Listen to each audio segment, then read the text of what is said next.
Have you been to downtown Prescott lately? What are your favorite spots? Courthouse Plaza, the famous Palace Restaurant and Saloon, Whiskey Row, maybe the Hacienda Inn or the Hotel St. Michael? Well, I hope you took some pictures because big changes are coming to the heart of downtown Prescott. In fact, they're already here. But depending upon who you talk to, those changes are either welcome additions that will keep the town vibrant, or they're threats to the Old West charm and small town character that people love and don't want to lose. My name is Eredmatthew, and whether you're a resident, thinking about moving here, or maybe just planning a visit, you need to know what's happening, not in the distant future, but right now. There's no question that these changes will alter the way you experience everybody's hometown and could impact the laid-back lifestyle most people expect to find. So stick with me as I show you what's going on behind the chain link fences and construction barriers. We'll also take a look at a recently greenlit restoration project and the major alteration that has Prescott locals the most divided.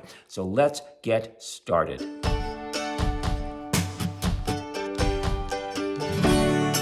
As Prescott approaches a population of 50,000, many longtime residents have begun to notice the effects. Today, when driving downtown, you might have to circle Cortez, Gurley, and Montezuma streets a time or two to find a parking space where before you never gave it a second thought. Weekdays now feel like weekends. The fairs and festivals, the open-air concerts, the seasonal events, the rodeo, the marathon, all make it seem like the town never catches its breath. Prescott has become a destination, but that didn't happen overnight. What surprises locals who dream of the good old days is that the town's modest growth today has its roots in the explosive growth of decades past. There were three notable periods of growth in Prescott's history. The first, during the mining boom of the 1870s, saw the town's population increase by 175% over 10 years. It jumped again both prior to and following the Great Fire of 1900, when by 1910 it had surpassed 5,000. Finally, the post-World War II expansion pushed the number well over 12,000, with the 1960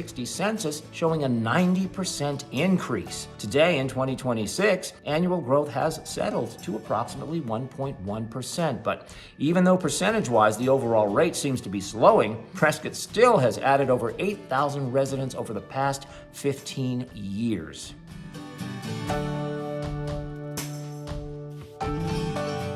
Though Prescott is and has been changing constantly, especially since the mid-20th century, it has been some time since a major development has come so close to Courthouse Plaza. Now there's not only one project, there are three. But before we get to the proposal that has residents so divided, let's take a look at another downtown improvement that has remained largely under the radar.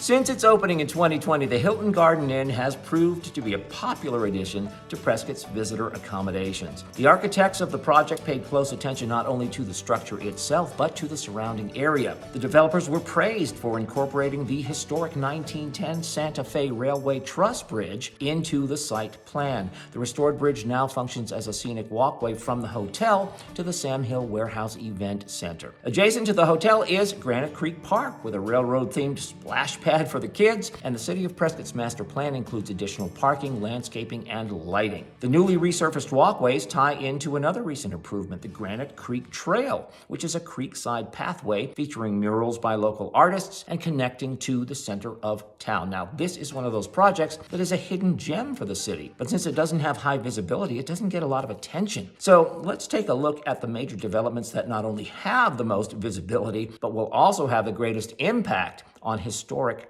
downtown.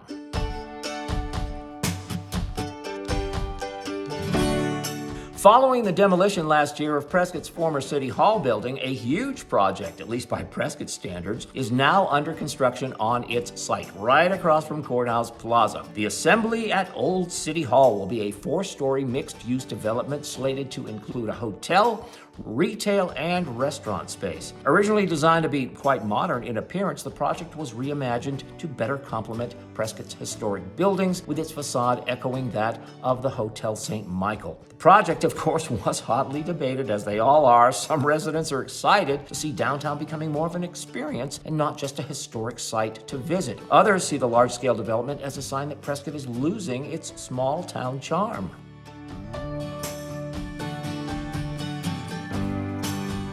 An exciting announcement hit the local paper just a few days before I recorded this video. The city of Prescott has greenlit the restoration of the historic Prescott Hotel at 130 North Cortez Street. The hotel was built in 1900, right after the Great Downtown Fire. When I first came to Prescott almost 25 years ago, it housed the Prescott Downtown Athletic Club, which was my gym. The structure has stood unused since 2014, so to see it getting the attention it deserves is encouraging. The refurbishment will include restoration of the vintage facade, retail space at street level, 2 floors of apartments, and a new 4th floor residence for the building's owner. The project has some distinct similarities to the proposed Plaza Hotel on Whiskey Row, but I venture to say that due to its off-the-square location, there will likely be far less opposition from local residents.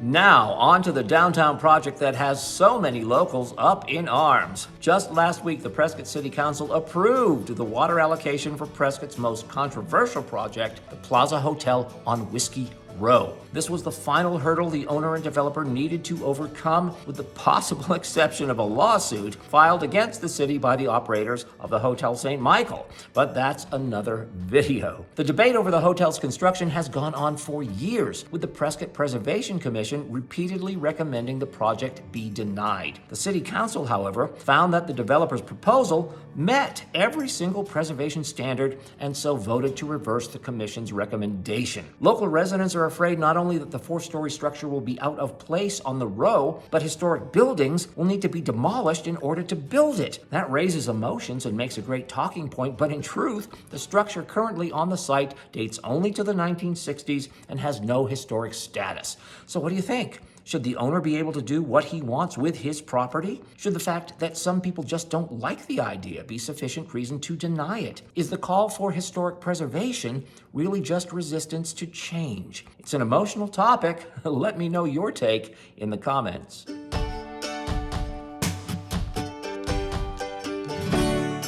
So this is what's happening today in Prescott. It's a lot for residents to absorb in a town that generally seems to move slowly. But bottom line, there are countless other ongoing projects to improve our roads, our infrastructure, and services. They're not sexy, so you don't hear many local content creators talking about them. They don't receive the scrutiny of Prescott's residents, and they definitely don't generate the same emotional response that occurs when construction barriers go up on our beloved Whiskey Row. The city is walking a fine line, trying to manage its inevitable growth responsibly, but the question remains, how much change is too much or too fast? At what point does growth threaten a town's identity? Should decisions be made based solely upon the opinions of current residents, or what's best for Prescott's future? And how do you balance the two? There is no question that Prescott is evolving. It's not what it was 50 years ago, and it won't be what it is today 50 years from now. Whether you're excited about the changes or worried that Prescott is losing its small-town character, being aware of what is happening now today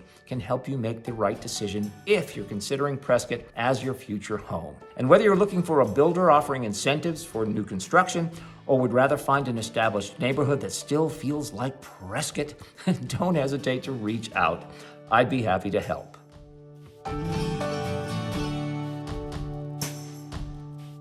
I hope you enjoyed this video. If you did, all I ask is that you let YouTube know by subscribing to my channel, and if you have subscribed, please hit that like button for me. I know there are many viewpoints and opinions on this topic. Believe me, I hear them from neighbors, clients, and coworkers every single day. So please don't hesitate to add a comment of your own. And thank you so much for taking the time to watch. Cheers.